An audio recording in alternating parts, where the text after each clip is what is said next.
All right. I believe we have a few attendees who are joining a bit early.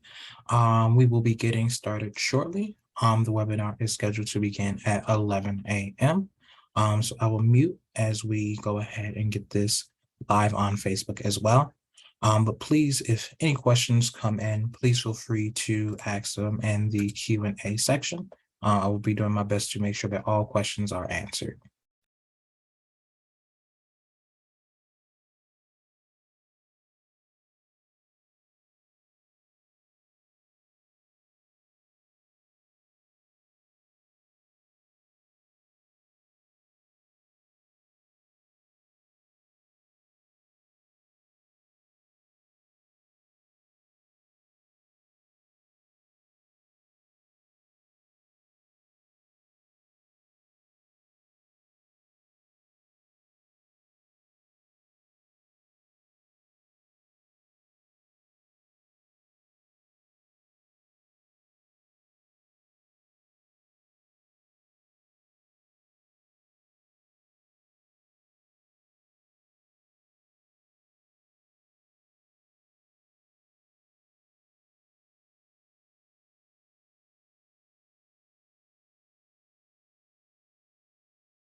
All right, I believe we have a few more individuals who have joined. It is now 11 a.m. We will be going live shortly on Facebook, and then we will begin.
All right. Well, yeah, it looks like there is slight issue with Facebook. So if you are joining for today, um, definitely happy to have you here. Thank you so much for joining. I believe right now we have about 7 attendees. And so what we will be doing, I will go ahead and take some time to talk about the visa process and really just give you a bit of information from an advisor's standpoint. And then as we get towards the near the end of the webinar, I will open up the chat so that everyone can speak. You can ask me any questions that you might have. But first and foremost, good morning, everyone. My name is Advisor Antoine. I am the lead advisor here at AMO. I see we have more people joining in. My job is primarily to make sure that you are able to find rotations that will work best for you. And once you find those rotations, to ensure that you are able to get reserved. Now, I know that for a lot of individuals, as you are looking to join a rotation, one big concern is making sure that you are able to obtain that visa. I'm not entirely sure what country everyone is from, but if you can just go ahead and in the chat, let me know which country you are joining in from. That will give me a better idea of where everyone is joining in from. But regardless of which country you are in, this information will be suitable and helpful for each and every single one of you. So just to get started, I will go ahead and share my screen. But the first thing that I want to go ahead and let everyone know is that AMO does provide assistance for a visitor visa for each and every individual that does want to join for a rotation with us. We are only able to provide support for a visitor visa, so a B-type visa. But with that visa, there is specific language carved out to allow for individuals to join in for a clinical rotation. So if you, for whatever reason, are concerned that perhaps you've heard that you can only join if you have a student visa, or if you want to do a short-term research rotation that you need a J visa, that is not the case. If you have one of those visas already, great. We can certainly check with the sponsor of your visa to see if you will be able to join for a rotation. Typically, if you have a visa already, you are able to join for a rotation. We just need to make sure that by joining that rotation, you do not violate any of the specifics or the requirements that are contingent on you being here in the US for your current visa. Oh, thank you very much, Donas. And oh, I apologize. I did not realize that the chat was disabled. So yes, you can definitely utilize the Q&A section there as well. But yes, I see Donas, you are from the UK, and Sophia, you are from the Ukraine. Great. Anyone, if you were attempting to use the chat, you can use that QA section. Please feel free to ask any questions at any time during this presentation. As I mentioned, there will be time towards the end for us to all be available to speak. I will stop the recording, so if you don't want to be recorded as you speak, no worries there. But I see we have the UK, Ukraine, and India. So that is great. So and Ethiopia as well. So as I mentioned, under that B visa, you are able to join for a rotation. So if you already have a visa, generally speaking, you don't have anything to worry about. If it is a B visa type, a visitor visa, that is the one that we provide support for. So you don't have any concerns. If you have, a J visa, F visa, or any other type of visa, I know there are many types, and sometimes you might be joining under, let's say, an H2 visa. Depending on that visa itself, usually as long as you are able to enter the US, there aren't any problems. But if for any reason at all you are concerned, please email an advisor. But if you don't have a visa, well, AMO is here to help you with that. So that very first step that you're going to do is you're going to want to make sure that you can check your visa wait times for your respective country. So I am going to go ahead and share my screen. And what I'm going to show is two things, a site where you can check that current visa wait time. And so you should now be able to see my screen. Apologies if you see me looking off to the side, I'm just looking there. But here is a website by the US government for you to be able to check the visa wait times for any city in any country. After this webinar, I will send these links, so do not worry. But this is the travel.state.gov website, and this will have all of the up-to-date information regarding visa appointment wait times. Now, the second link here is an internal document that AMO has. It's all of that same information that is live on that site. We update this regularly, but here you can see the different wait times for visas in different countries. And so I know we mentioned we had someone from India. So if we were to go ahead and scroll down. All right, here we have India. All right, we see that there are some long wait times, right?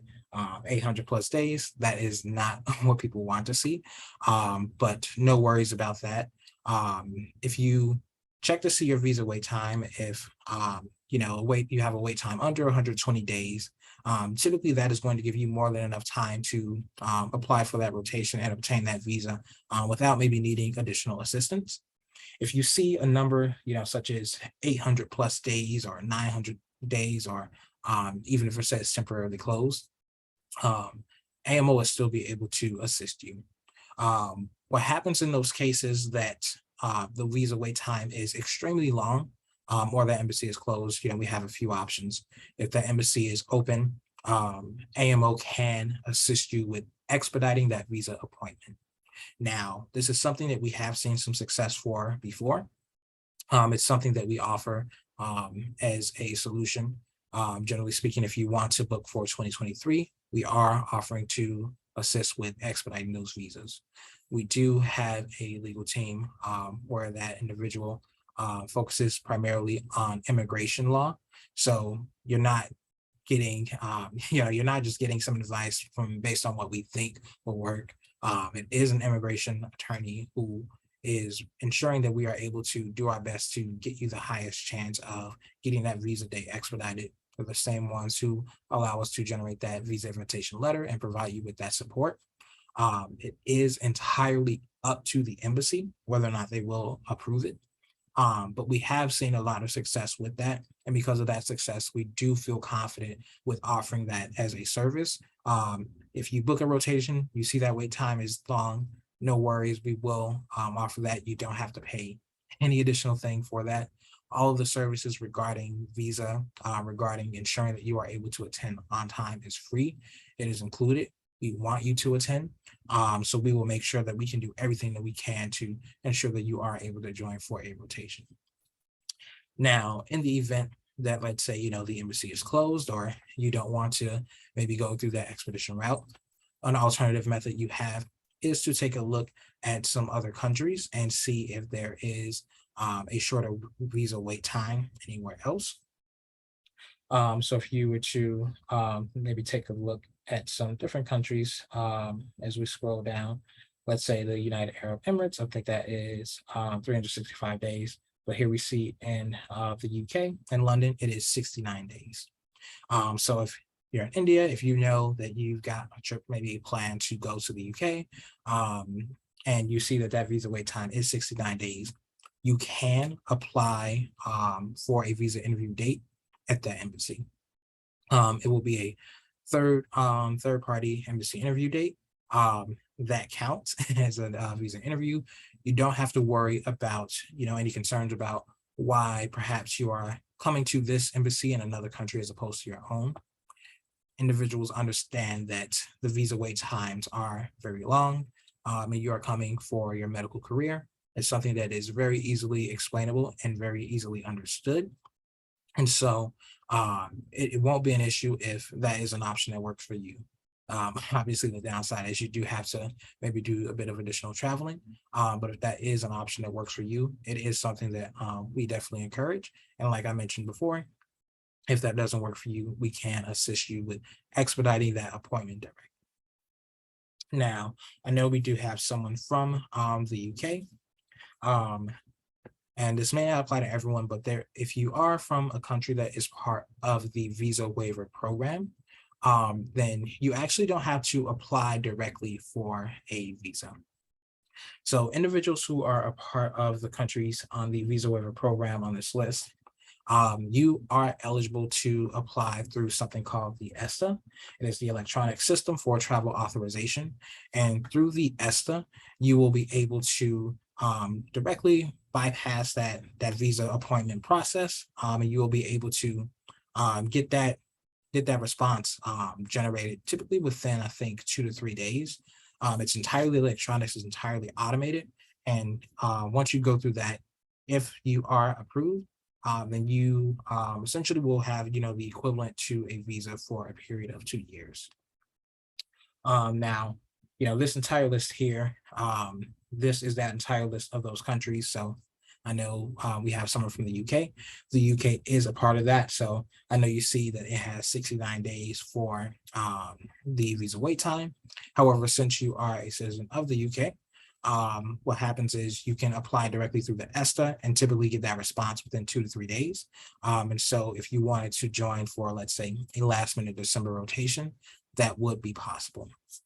Now, I know everyone does not live in those countries that are a part of that. And so in those cases, we will do everything that we can to assist you. But if your country is a part of that list, definitely go through this route. If you go through this route, generally speaking, there are not denials.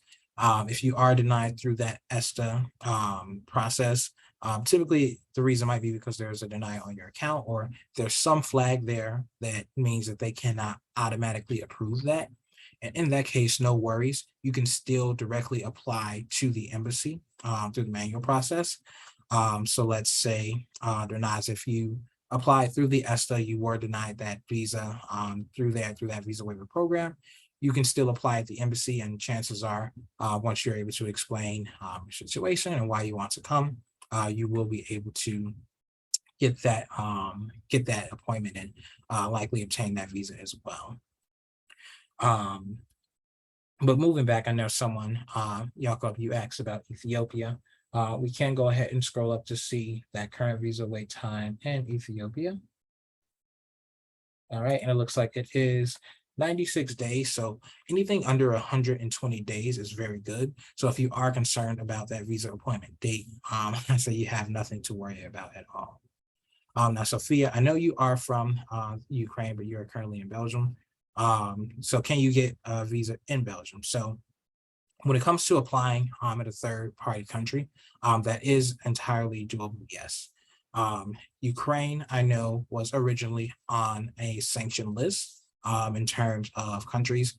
I would have to do a quick update just to make sure that those individuals are not affected, but that is more so for an internal check.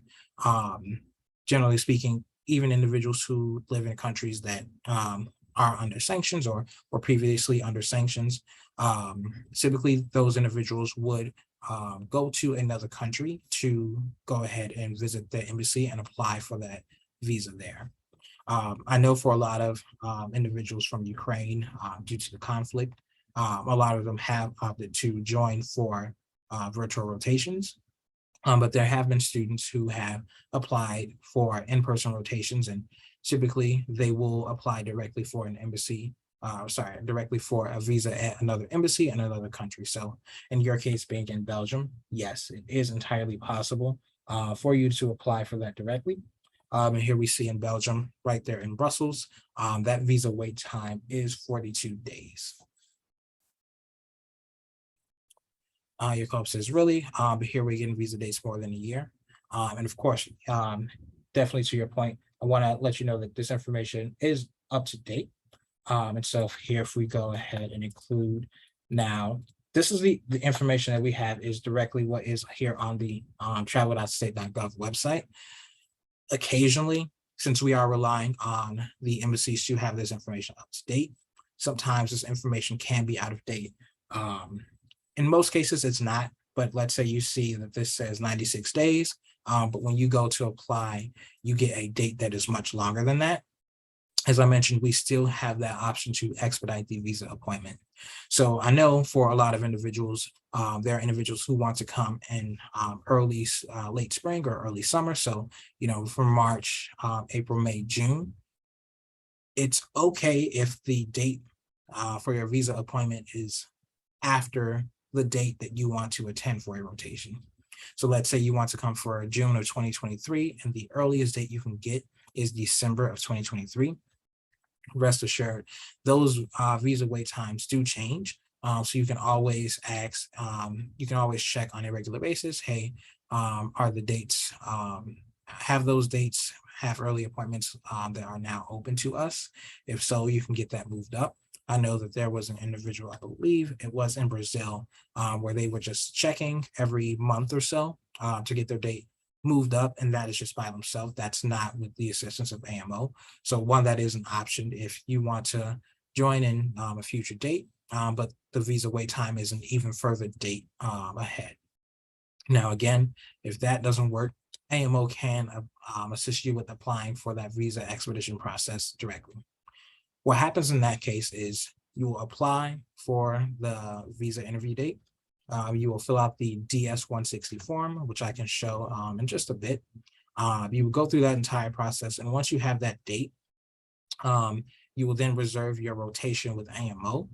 From there, you will be assigned an AMO coach. That coach will work with you to provide you with the documentation that you will need to apply for that visa expedition. So you're not applying for an emergency visa outright. For anyone who wants to apply for an emergency visa directly, there is a very high chance that you will be denied. What we have seen in the past is that individuals who apply for that outright have been denied. You have to get that appointment date first. As long as you get that date first, then there's a very good chance that we can get that visa date expedited.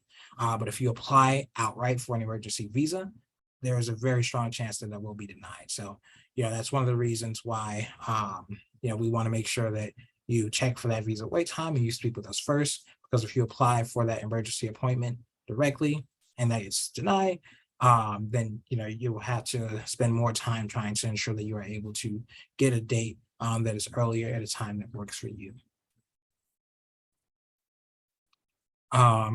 So Danas asks, what supporting documents are generally needed for applying to a B1 visa for a medical elective? And that is a really great question. So generally speaking, AMO has a general list of documentation that we need. That includes your transcripts, your diploma if you are a graduate. We sometimes will need a letter of intent. We will need your CV. Just general documents proving that you are a student and proving that you are eligible to attend a rotation. But in the case for each consulate and each embassy, it can be a little bit different as to what they are expecting. Here is a site called US Travel Docs. Again, this link will be shared out after this post. But this link here is going to let you know what is exactly needed when it comes to applying for a rotation at your local embassy. So this will give you all the documentation for that visa process at that embassy itself. And then that AMO coach that you get assigned, they will work with you to ensure that, one, you have all the documentation that you need for AMO to enroll on time. Two, they will be able to provide you with any supplemental document that you need to bring to the embassy. So once you apply, you will never have to worry about going through this process alone. We understand that it is difficult. We understand that this may be the first time applying for a visa for a lot of individuals. And so that goal is to ensure that, you have really, truly nothing to worry about. We have that extensive list of documents that we need when it covers immunizations, if we need HIPAA, if we need health insurance, malpractice insurance, anything of that nature. We will ensure that you have all of that documentation. We will ensure that you don't have any questions when it comes to being prepared for your appointment, so that when you do go into that interview itself, you will be confident. Now, applying for that visa interview date after you fill out the DS-160, again, that is a little bit different depending on the consulate itself. This site here will ensure that you have that up-to-date information, what you will need for your local embassy. But if we go ahead and go over to this link, which again will be shared, this link here is going to be the link that is needed when you apply for, when you go to apply for a visa. So I don't have an account, I don't have an application, but let's say you are looking to apply for a rotation. Let's say you're from Colombia. You would simply select that state. Sorry, it looks like there was a bit of an issue. We can go ahead and click Brazil. All right, and we will go ahead and enter this information here. And then from here, it's going to ask you to upload the information that you need. You will go ahead and click Start Application. And it looks like I had a bit of a typo with that. Let's see, 54P9B. All right, and when you click Start that application, you'll just be met with a message letting you know about making sure that you provide accurate, up-to-date information. You will agree to that. You will scroll down, and then from here, you will go ahead and create your account. Now, I'm not going to do that because I'm not a student that is going through the process, but it is very straightforward for you to go through this process. If at any point you have any additional questions, or you are concerned or confused about that process, you can always reach out to an advisor before you reserve, or you can reach out directly to your AMO coach once you do book your rotation.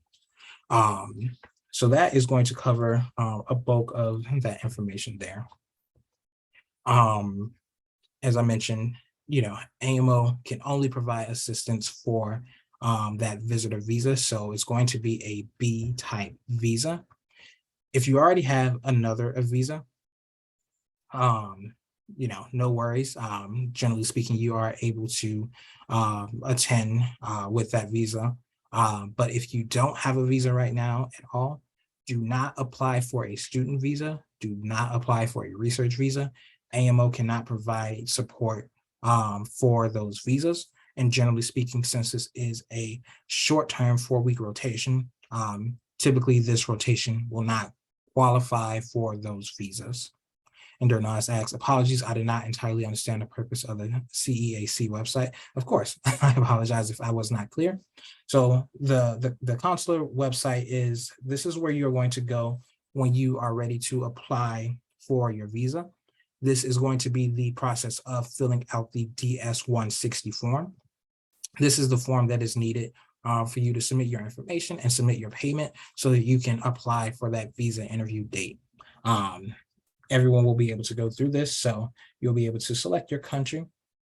All right. And we will go ahead and visit here again. So when you visit this site, and again, everyone will get this link, you'll be met with this site here.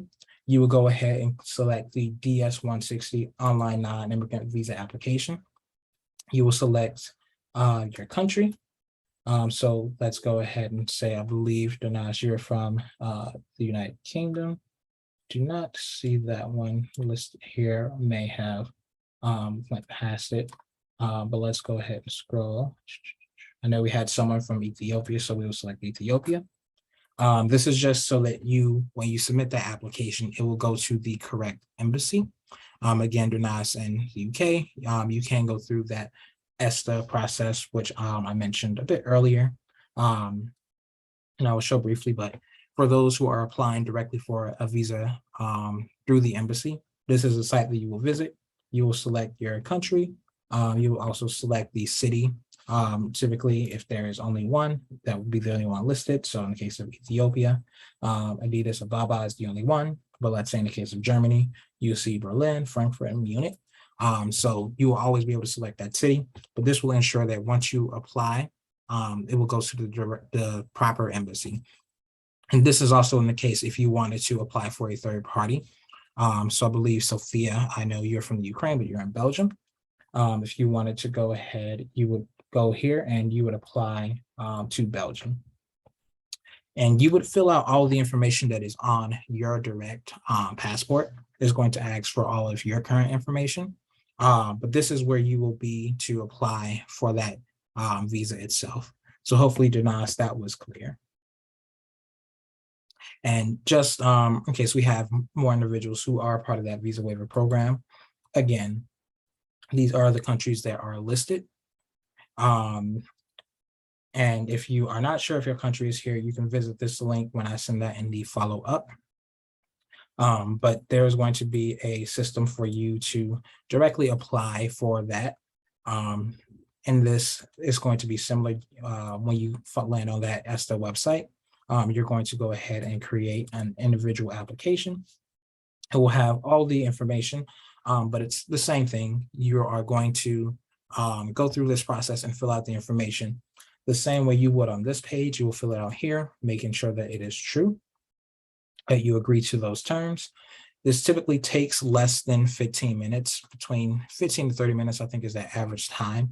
And then I think the total cost for this is quite low. I believe it was $15 at the time about a year ago. I think that cost may have went up just a bit.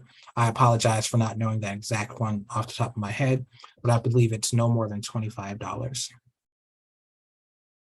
All right, and so Jacob asks, and this is a great question. I will stop sharing my screen, and we are getting close to the end of this, so soon I will unmute everyone. But Jacob asks, maybe this is not the right time at the point of discussion, but I want to know, should I pay for AMO way before even my visa is secured? If I don't get the visa, what happens to the payment that you paid for AMO? And that is an excellent question.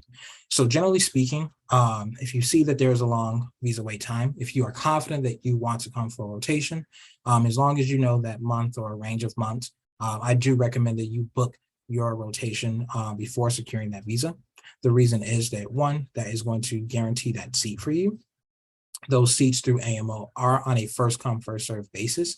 So if you wanted to book a rotation, let's say for June, which is a very popular month, if you decide to wait, and by the time, let's say March rolls around, and you've got that visa interview date, you're ready to book, there's a very good chance that seat will be gone, and then you will have to consider either another rotation or another month. So that is one thing that I do not want to happen to you. I don't want you to miss out on a seat. That deposit will guarantee that that seat is yours and will be held for you throughout that duration. Now, we don't require that full amount upfront. There are a select few rotations that do have a bit of a higher deposit, but generally speaking, that deposit amount is going to be $899 for the vast majority of rotations. Once you submit that deposit, that seat is secure, that seat is held, that seat is yours. No one else can take that from you. And you will then be assigned your AMO coach who will be assisting you with that process for those documents. So making sure that you are able to enroll on time, making sure you have your visa interview letter. In the absolute worst case of you getting that visa appointment date and being denied, or if we're not able to get that date expedited to a date ahead of when you want to come, we do have a few options. If you are able to postpone that and join at a later date, we can do so. If we, for whatever reason, need additional supporting documents because you have been denied, we can do that. You can also switch to a virtual rotation if that is an option that works for you. But in the absolute worst case, if none of those options work, you are eligible for a 50% refund. So a $450 refund of that $899 deposit. So that way, you're not completely out of that full amount. And you don't have to worry about potentially losing out on that seat or that rotation or that month if you decided to wait. So it's just, that assurance that we guarantee you to make sure that you have that best chance of getting the rotation and then getting that visa. And once you get it, that remaining payment isn't due until after that. All right. And here we have another question from Moss. I am assuming that one of the essential supporting documents required for the B1 application is an acceptance letter from the elective program. Given that it may take some time to get approved into the program rotation, is it possible to apply for the visa prior to getting the acceptance letter? So really love this question for a few reasons. So to apply for that visa interview date, you do not need any sort of proof for that elective, right? When you go online and you fill out that form, you don't need to provide that you are accepted into a program. You don't need to provide any sort of additional documentation outside of a lot of basic information that you should already have access to. Now, you will need that once it is time for you to join for that visa interview, and we will make sure that you have that documentation. The other half of the question that I really like is regarding the time for getting approved for the rotation. For 90 to, I think about 95% of the rotations that AMO has available, AMO is able to directly approve you on behalf of the physician. So if you apply for a rotation, someone like myself, another advisor, will be able to take a look, review that based on the information in your profile, based on your CV that you have uploaded, and typically we are able to approve you. If we are able to approve you on behalf of the doctor, once you've been accepted, you are good to go. You can reserve that rotation. There will be an acceptance letter that you get generated automatically. And then once you reserve that rotation, that coach will be able to give you that visa invitation letter. The acceptance letter does state that that cannot be used for a visa application. The reason for that is because of the fact that just because you've been accepted, it does not mean that you are going to be attending that rotation. The seats are on a first come, first served basis. So someone else could technically still book that seat, which is why we don't give an official letter until you do reserve that rotation. Now, in the case that we do require additional approval from the physician, we will let you know, we will reach out. And in that case, when you submit that deposit, if for whatever reason at all, the physician decides to deny you for absolutely any reason at all, that deposit is going to be 100% fully refundable. So you never have to worry about paying for a rotation that you can't attend. If we need additional approval and you're denied, that is 100% fully refundable. And in the case of, us being able to accept you and book you, if you do not obtain that visa, or there are issues and you don't wish to continue, you are guaranteed that 50% refund if that is the route that you want to go. So hopefully that answers that question there. All right. So we have gone over the bulk of the information, and I have answered all of the questions that have come in. So thank you so much for everyone who is attending. We will now transition into a Q&A section. The recording will be stopped, but the webinar itself will not be ending. So if you want to ask additional questions, feel free to do so. To all those who are watching the recording, if there are any additional questions or points that is important, that will be included in an email follow-up that you will be receiving in addition to this recording. So thank you so much to all those who are watching.